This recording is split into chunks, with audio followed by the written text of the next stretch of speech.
México completó la fase de grupos más perfecta de toda su historia mundialista. 9 de 9 puntos posibles, 0 goles en contra, la afición celebrando cada partido como si ya hubiera ganado algo grande. Y entonces, horas después de que se cerrara por completo el cuadro de 16avos de final, un delantero de 36 años, jugando lo que él mismo ya confirmó como su último mundial, se paró frente a los micrófonos y dijo algo que le quitó el aliento a más de un aficionado mexicano. Te aseguro que sus palabras ya están circulando como advertencia directa hacia el Tri. Quédate hasta el final. Antes de entrar de lleno, suscríbete al canal, porque aquí vas a saber todo sobre la Copa del Mundo y no te vas a perder nada. Vamos a seguir cada partido, cada jugador y cada noticia hasta el 19 de julio. Así que dale al botón y activa la campanita para no quedarte fuera de la conversación. Antes de ir al fondo de esta historia, hay dos temas que conectan con todo lo que hemos venido analizando en este canal. El primero, Irán terminó su participación en la fase de grupos entre lágrimas, reclamos directos a la FIFA y una angustiosa espera para saber si calificaba como uno de los mejores terceros lugares. El segundo tema, la fase de grupos completa ya cerró en todo el torneo y el cuadro de 16avos de final quedó completamente definido este sábado, lo que significa que ya sabemos con total certeza contra quién va a jugar cada selección que sigue con vida en este mundial. Y para México, esa certeza llegó con una sorpresa que cambia por completo el tono de la conversación. Vamos a repasar primero cómo llegó México a este punto, porque la campaña fue sin exagerar perfecta. El Tri venció 2-0 a Sudáfrica en el partido inaugural, 1-0 a Corea del Sur en Guadalajara y 3-0 a República Checa para cerrar el grupo A. 3 victorias, 9 puntos, 6 goles a favor y absolutamente ninguno en contra. Ningún otro equipo del torneo logró terminar la fase de grupos sin recibir un solo gol. Esa campaña le aseguró a México el liderato absoluto de su grupo y con eso el privilegio de jugar su partido de 16avos de final en casa, en el Estadio Ciudad de México, el mismo recinto que millones conocen como el Azteca, la mítica casa del Club América en Santa Úrsula.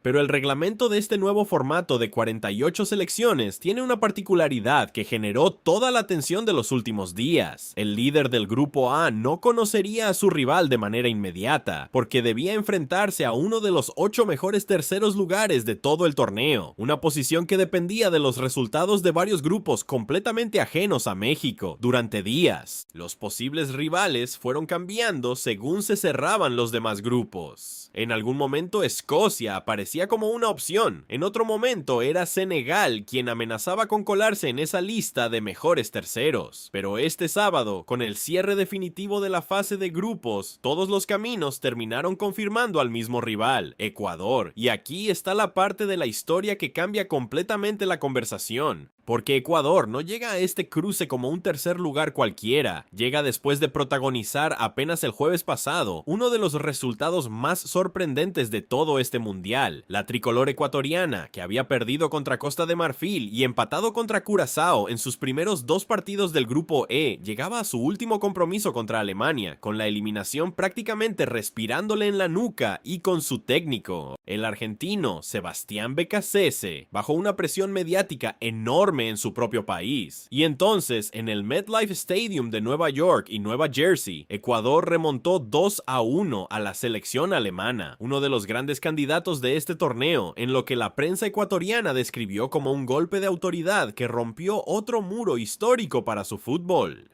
Ese resultado les permitió colarse como uno de los mejores 8 terceros lugares del mundial y con eso sellar su pase a los 16avos de final contra México. Y vale la pena profundizar un poco más en cómo se desarrolló esa remontada histórica de Ecuador contra Alemania, porque entender ese partido ayuda a entender exactamente con qué clase de rival se va a topar México en el Azteca. Ecuador llegó a ese tercer y último partido del grupo con la urgencia absoluta de ganar, sabiendo que cualquier otro resultado los dejaba fuera del torneo. Beccacece, presionado desde meses atrás por sectores de la prensa ecuatoriana que cuestionaban su esquema y sus decisiones, se arriesgó con cambios que, según reportó el Comercio de Quito, no había hecho en ningún partido anterior del torneo. Esa apuesta Descrita por varios medios ecuatorianos como un viraje anímico y futbolístico completo, terminó dándole la vuelta a un partido que parecía perdido, y el resultado generó una ola de artículos en la prensa ecuatoriana que coincidieron en una misma lectura. La selección encontró, justo a tiempo, la versión que la afición esperaba desde el inicio del torneo, y fue justo después de esa victoria histórica cuando Ener Valencia, el capitán y máximo referente histórico de la selección ecuatoriana, se paró frente a los micrófonos en la zona mixta del estadio y soltó la frase que le da título a este video. Con 36 años, jugando lo que él mismo ya confirmó será su último mundial con la tricolor, y sin haber podido anotar todavía en sus primeros 3 partidos de este torneo, Valencia habló con la autoridad de quien sabe que tiene una última oportunidad para dejar una marca. Dijo: tenemos muchos jugadores con mucha jerarquía, jóvenes pero con mucha experiencia jugando en los grandes equipos del mundo. Nos gusta esta clase de partidos. Y entonces llegó la frase central: nosotros no elegimos partidos, estamos preparados para enfrentar a cualquiera, y después, el resultado solo Dios lo dirá. Esa declaración, hecha apenas minutos después de que se confirmara que México sería su próximo rival, fue interpretada de inmediato como una advertencia directa hacia el Tri y hacia toda su afición. Y Valencia no se detuvo ahí, insistió en que el grupo ecuatoriano está hecho para hacer historia. Dijo: no hay que recomponer tanto, sino seguir confiando en el trabajo que nos trajo hasta aquí. Este es un grupo que está hecho para hacer historia y lo vamos a lograr. Habló también de la fe y de la fortuna que finalmente le sonrió contra los alemanes. Creíamos en todo lo que podía pasar en este mundial. Con lo que pasó en el primer partido y en el segundo, era cosa de que se abriera el arco. Hoy se abrió, gracias a Dios, y hemos logrado un triunfo muy merecido. Y agradeció también a la afición ecuatoriana que viajó hasta Nueva Jersey. En cada partido nuestra gente nos ha acompañado mucho. Les agradecemos y esperemos que puedan disfrutar hoy esta victoria y que se preparen para lo que viene. Y conviene además repasar quiénes son los nombres que acompañan a Valencia en este plantel ecuatoriano, porque la propia tricolor insiste en que su jerarquía no se reduce a un solo jugador. El capitán lo dijo explícitamente en zona mixta: tenemos jugadores con mucha jerarquía, jóvenes pero con mucha experiencia jugando en los grandes equipos del mundo. Esa generación que combina la veteranía de Valencia con futbolistas que compiten regularmente en ligas europeas de primer nivel es la misma que llegó a octavos de final en Qatar 2022, cayendo entonces ante Inglaterra, y que ahora busca ir un paso más allá en la que probablemente sea la despedida mundialista de su máxima figura histórica. Esa última frase, que se preparen para lo que viene, es exactamente la que más está circulando entre los aficionados mexicanos en redes sociales, porque suena menos a una celebración del momento y más a una advertencia directa sobre lo que se aproxima en el Estadio Azteca. Y no es para menos. Ecuador llega a este cruce con la moral en su punto más alto de todo el torneo, con la confianza de haber vencido a uno de los grandes favoritos, y con un capitán que está jugando, literalmente, su última Copa del Mundo y que no tiene absolutamente nada que perder. Vale la pena detenerse en la dimensión histórica de este cruce, porque no es un duelo cualquiera entre México y Ecuador. Es apenas la segunda vez en la historia que estas dos selecciones se enfrentan en una Copa del Mundo. La primera fue en Corea y Japón 2002, en la fase de grupos, cuando México se llevó la victoria por 2-1. Agustín Delgado adelantó a los ecuatorianos, pero México dio vuelta el marcador con goles de Gerardo Torrado y Jared Borghetti. Aquel duelo de hace casi un cuarto de siglo fue un partido de fase de grupos, sin la presión de la eliminación directa. Esta vez, en 2026, es completamente distinto. Será la primera ocasión en la historia en que México y Ecuador se midan en una ronda de eliminación directa de un mundial, donde un solo resultado adverso significa quedar fuera del torneo de inmediato, sin revancha, sin segunda oportunidad. Y el reglamento de esta ronda no deja espacio para la ambigüedad. El duelo se resuelve a partido único. Si hay empate después de los 90 minutos reglamentarios, se juega tiempo suplementario. Y si la igualdad persiste, todo se decide en una tanda de penales. No hay margen de error, no hay vuelta, no hay la posibilidad de corregir un mal resultado en un segundo encuentro. Esa es exactamente la presión que ahora cae sobre los hombros de Javier Aguirre y de su plantel. Jugar como local, con todo el peso emocional del Estadio Azteca a favor, pero sin ninguna red de seguridad si las cosas no salen bien esa noche.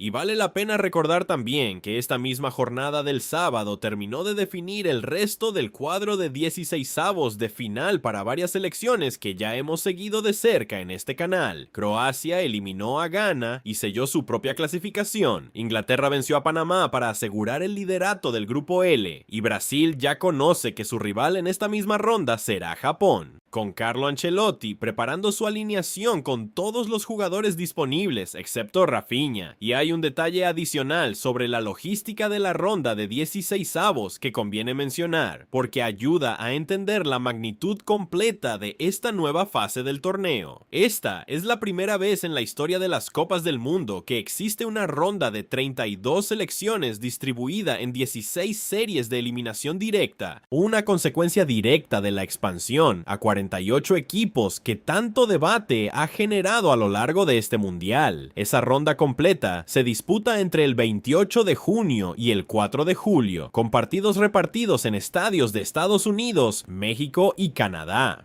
El cruce entre México y Ecuador es, sin lugar a dudas, uno de los más esperados de toda esa ronda, no solamente por tratarse del anfitrión principal de la zona, sino por el peso simbólico que tiene para ambas selecciones. Para México, la oportunidad de romper finalmente con su historial de bloqueos en cuartos de final jugando en casa. Para Ecuador, la posibilidad de que su capitán histórico cierre su carrera mundialista con la actuación más grande de su trayectoria. Y aquí está el contraste que hace que esta historia sea tan interesante para contar. México llega a este partido con la campaña perfecta, sin goles en contra, con la confianza al máximo, pero también con la responsabilidad enorme de no fallarle a una afición que lleva semanas soñando con romper finalmente el bloqueo histórico de los cuartos de final que ha perseguido a la selección mexicana en cada mundial jugado en casa. Ecuador, en cambio, llega con la presión completamente invertida. Nadie esperaba que llegaran tan lejos después de un inicio irregular.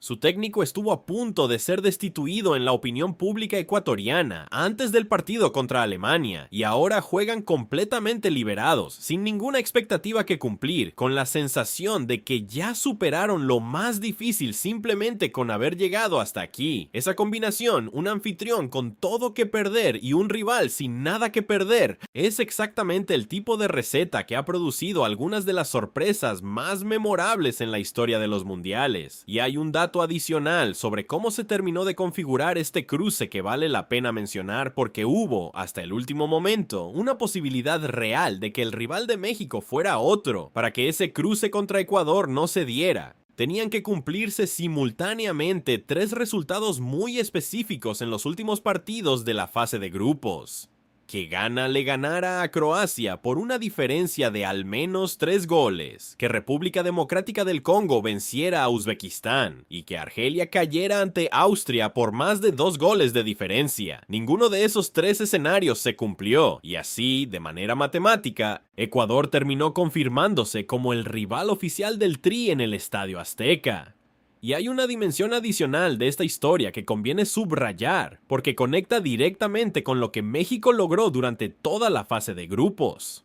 La defensa mexicana, con Johan Vázquez y Edson Álvarez como piezas centrales, sostuvo el arco en cero durante los 3 partidos completos, algo que ninguna otra selección del torneo pudo replicar. Esa solidez defensiva va a ser puesta a prueba de manera completamente distinta frente a una Ecuador que, según mostró contra Alemania, es capaz de generar peligro real, incluso contra rivales de mayor jerarquía, cuando encuentra los espacios correctos. Si México logra mantener esa misma fortaleza defensiva en el Azteca, las probabilidades de avanzar se inclinan claramente a su favor. Pero si Ecuador logra abrir el arco temprano, como hizo contra los alemanes, todo el peso emocional de jugar como local puede convertirse, paradójicamente, en una presión adicional para los jugadores del Tri. Para Javier Aguirre, este partido representa exactamente el tipo de prueba que define a un técnico mexicano en un mundial jugado en casa. La presión en el vestidor, según reportes de la prensa mexicana, ha ido en aumento, no por la falta de confianza en el plantel, sino por la exigencia natural de una afición que quiere ver a su selección emular esa jerarquía ganadora que se espera en las noches realmente importantes. Y esta, sin lugar a dudas, es una de esas noches. El tricolor no tiene margen de error ni justificación válida para un tropiezo, jugando como local, en su propio estadio, frente a su propia gente, contra un rival que llega advirtiendo que no le tiene miedo a nadie. Y para Ener Valencia, este partido representa algo todavía más personal. Es literalmente su despedida del máximo escenario del fútbol mundial con la camiseta de su selección, a sus 36 años, sin haber podido anotar todavía en este torneo, a pesar de ser el máximo goleador histórico de Ecuador en Copas del Mundo. Tiene en el Azteca, paradójicamente, la posibilidad de escribir el capítulo más memorable de su carrera internacional: eliminar al anfitrión mexicano en su propia casa, en su propio último mundial. Esa combinación de circunstancias, un capitán despidiéndose con la oportunidad de hacer historia frente a un anfitrión que no puede permitirse fallar, es exactamente la tensión que va a definir este partido del 30 de junio. Y hay un último elemento de contexto que vale la pena mencionar antes de cerrar este análisis, porque ayuda a entender el peso emocional completo de esta despedida de Valencia. El delantero ya confirmó públicamente que este es su último mundial con la selección ecuatoriana y que ya está haciéndose a la idea del retiro de la tricolor después de este torneo. Es decir, todo lo que reste de la participación de Ecuador en este mundial, ya sea que termine en el Azteca el 30 de junio o que continúe más allá de esa fecha, va a estar marcado por la cuenta regresiva silenciosa de la carrera internacional de uno de los máximos referentes históricos del fútbol ecuatoriano. Esa narrativa, la del veterano que busca un último gran momento antes de irse, es exactamente el tipo de historia que el fútbol produce una y otra vez en sus instancias más decisivas, y que ahora se cruza directamente con la ambición histórica de la selección anfitriona. Y ahora las preguntas para los comentarios, porque este cruce merece toda la atención de esta comunidad de cara al partido más importante que México ha jugado